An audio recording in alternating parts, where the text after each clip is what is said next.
Seorang prajurit TNI menyambut kepulangan seorang Habib di Borgol, ditangkap di penjara.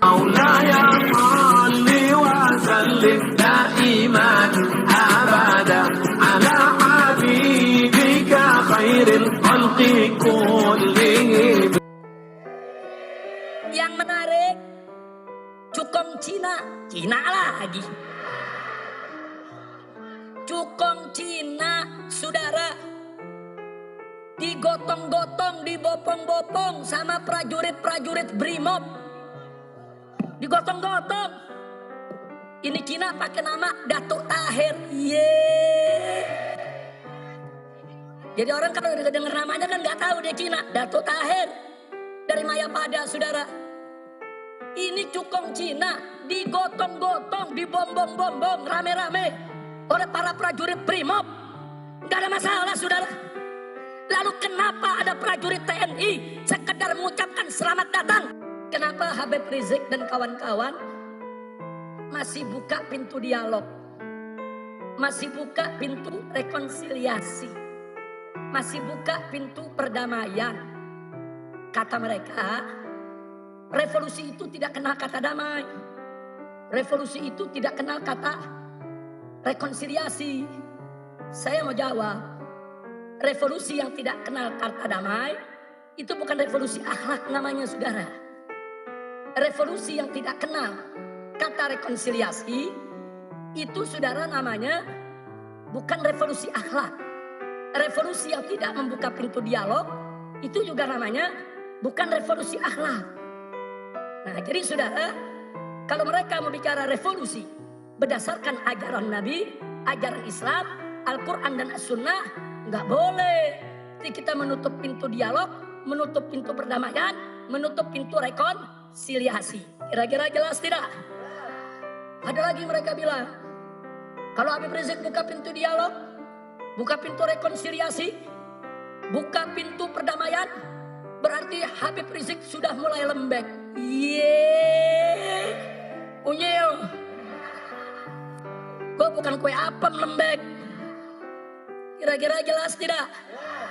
Bicaralah revolusi yang cerdas dan bicaralah revolusi berdasarkan ajaran Islam. Nah baik, saudara, jangankan revolusi, perang saja, saudara, Nabi tidak pernah melupakan akhlak, saudara. Lihat perang-perangnya Nabi kita alaihi salatu wassalam.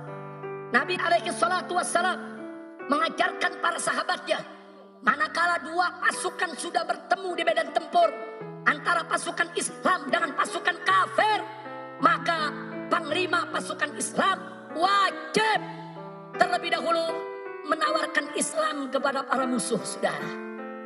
Kalau mereka terima, cukup, nggak boleh lanjut perang, saudara.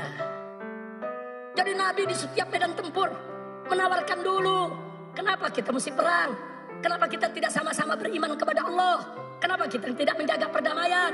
Kenapa kita tidak stop pertumpahan darah? Ini ajaran Nabi, saudara.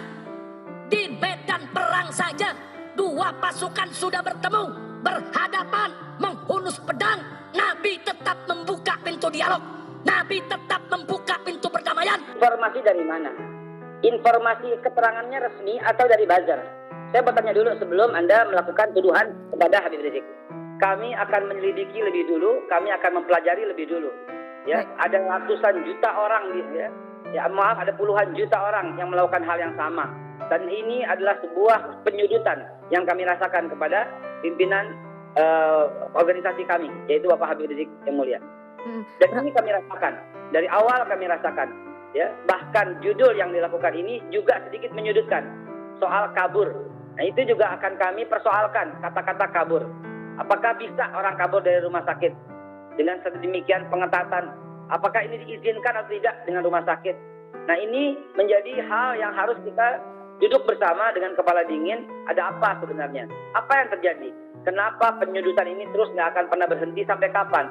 Sampai Habib Rizik wafat? Sampai Habib Rizik ditangkap baru selesai?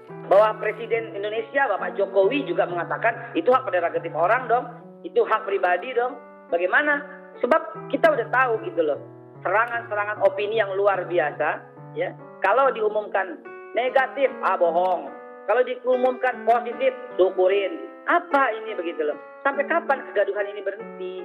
Justru kita menghimbau kepada semua pihak, sudahlah, ke depan saja deh, akur saja, guyup saja. Tengoklah Indonesia ke depan lebih baik, korupsi para menteri. Siapa yang terlibat di sana? Bagaimana dengan hutang yang makin membesar? Bagaimana pertumbuhan ekonomi yang semakin parah? Bagaimana dengan cipta kerja? Bagaimana dengan Omnibus Law? Terlalu banyak persoalan bangsa. Kenapa sekarang semua mata menuju kepada rumah sakit Umi? Mari kita selesaikan persoalan bangsa tanpa rasa permusuhan, tanpa rasa diskriminatif. Kita pingin nengok ke depan, kita pingin dialog, kita pingin semuanya terbuka, transparan. Tapi kondisi ini selalu begini. Bahkan saya juga protes pada Onus dengan judul yang kurang simpatik dan kurang bersahabat. Ya, bisa dikatakan tidak lagi di rumah sakit Umi, bisa dikatakan dalam kondisi sudah sehat sehingga meninggalkan rumah sakit Umi. Bukan soal kabur gitu loh. Kabur itu yang saya tahu pertama kali dari buzzer, dari sosial media yang tak jelas namanya anonim. Jadi saya betul-betul Baik, ucapkan Pak Haikal. Berarti saat ini Pak Rizik sudah di rumah Petamburan ya? saya mengatakan bahwa beliau sudah berada di tempat yang aman, nyaman, dan tidak perlu kita publikasikan. Karena apa? Salah lagi. Kalau saya katakan di Petamburan, semua orang berduyun-duyun di Petamburan, jutaan lagi, nyebar lagi. Kalau dikatakan di mana? Di puncak, di pesantren, jutaan orang berkumpul lagi, salah lagi. Apa yang mesti kami lakukan dong sekarang? Kami selalu tersudutkan dalam kondisi kayak begini. Ya, beliau bukan musuh negara, bukan musuh TNI, bukan musuh Polri. Beliau cuma musuh ketidakadilan. Begitu saja. Dari awal dikatakan beliau tidak pernah terkena COVID. Dari awal disampaikan beliau sehat walafiat. Ya, dari awal saya sampaikan, publikasikan video. Beliau sedang bercengkrama dengan keluarga, dengan cucu-cucunya. Beliau kemarin di rumah sakit Umi juga dikunjungi oleh keluarga. Gitu loh. Kita memang dari pihak keluarga, ya, dari pihak keluarga, memang hanya mengizinkan keluarga dulu. Kan kalau enggak tahu sendiri. Bahkan di bandara itu kami sebagai panitia 6 yang mengatur kepulangan beliau, juga kami katakan kok, nggak usah jemput kok. Bapak Ibu ketahui, itu di Aceh 18 bus itu udah siap menghubungi saya untuk turun menjemput beliau. Di Lombok itu sampai menggunakan pesawat untuk membuking seluruh bangku di pesawat. Nggak ada Pak yang kita, jangan tinggal di tempat masing-masing begitu. Beliau ini seorang tokoh, ya seorang tokoh. Lewat mana, itu urusan daripada pribadi kami ya yang mengatur. Ya lewat depan, lewat belakang, lewat samping, kami itu menghindari kerumunan. Ya jangan disalahkan terus-menerus. Orang pulang lewat sini salah, lewat situ salah. Saya cenderung tidak menanggapi. Justru kehadirannya saya di iNews ini justru ingin sekali dan terima kasih sekali kepada iNews yang telah berani mengangkat ke publik bahwa bahwa ini haknya beliau. Beliau sebagai warga negara. Masa sih dikuntit sedemikian rupa. Hasilnya ya terserah beliau umumkan atau tidak. Cuma saya sampaikan beliau tidak pernah terkena yang namanya COVID. Begitu.